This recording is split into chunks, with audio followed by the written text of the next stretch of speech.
కాంగ్రెస్ పార్టీకి ఒక పెద్ద షాక్. ఇక్కడ ఒక గవర్నర్ గారు చేసిన సొంత పైత్యం మొత్తం వ్యవస్థని చిన్నాభిన్నం చేసింది.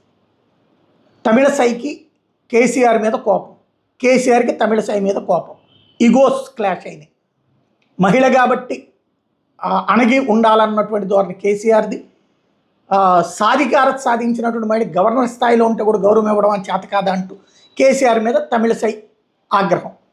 ఈ సందర్భంలో జరిగినటువంటి పరిస్థితల్లా తాజాగా జరిగినటువంటి అప్పట్లో జరిగినటువంటి పరిణామం, ఇద్దరిని ఎమ్మెల్సీలుగా దాసోజు శ్రవణ్తో పాటుగా సత్యనారాయణలని ఎమ్మెల్సీలుగా నియమిస్తే కూడా వాళ్ళని అంగీకరించలేదు గవర్నర్. ఆ విషయాన్ని ఎప్పటికీ ధృవీకరించలేదు.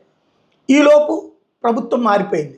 రేవంత్ రెడ్డి వచ్చాడు. రేవంత్ రెడ్డి వచ్చిన తర్వాత ఏదైతే కోదండరాం అలీఖాన్లని, అంటే ఆ సిఫార్సును పక్కన పడేసి కోదండరాం అలీఖాన్లు ఇద్దరికీ కూడా ఎమ్మెల్సీలుగా సిఫార్సు చేయడం, వెంటనే కాంగ్రెస్ పార్టీ ముఖ్యమంత్రి అయినా సరే వెంటనే ఓకే చేసేసింది తమిళసై.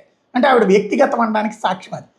దాని మీదన వీళ్ళిద్దరూ వేసినటువంటి పిటిషన్ మీద సుప్రీంకోర్టు కీలక ఆదేశాలు జారీ చేసింది. కోదండరాం అలీఖాన్ల ఎమ్మెల్సీ పదవిని రద్దు చేసింది, ఎమ్మెల్సీ పోస్టులను రద్దు చేసింది.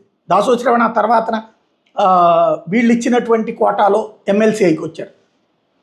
టోటల్గా 2 ఎమ్మెల్సీ స్థానాల్లో తాజా నామినేషన్ తమ తుది తీర్పుకు లోబడి ఉంటాయని సుప్రీంకోర్టు చెప్పుకొచ్చింది. వచ్చే నెల 17కి విచారణకి వాయిదా వేస్తూ వచ్చింది. ఆగస్టు 14, 2024 తీర్పులో మార్పులు చేస్తూ వాళ్ళ నియామకం చెల్లదని తీర్పును వెలువరించింది. విచారణ జరిపినటువంటి అత్యున్నత న్యాయస్థానం 17వ తేదీకి వాయిదా వేసింది. ఇప్పుడు వాళ్ళిద్దరి పరిస్థితి ఏంటి? సుప్రీంకోర్టు ఇచ్చినటువంటి తీర్పు కాబట్టి దీంట్లో ఇంకా రివ్యూ చేయడానికి లేదు. హైకోర్టు తీర్పు ఇస్తే సుప్రీంకోర్టులో రివ్యూ ఉంటుంది. సుప్రీంకోర్టే ఇచ్చినటువంటి తీర్పుతో ఇప్పుడు వాళ్ళిద్దరి పరిస్థితి ఏంటి? మళ్ళీ సిఫార్సు చేయొచ్చు, అట్లా ఏమైనా చేస్తారా? అట్లా చేయడానికి అంగీకరిస్తుందా సుప్రీంకోర్టు? అది తేలాలి.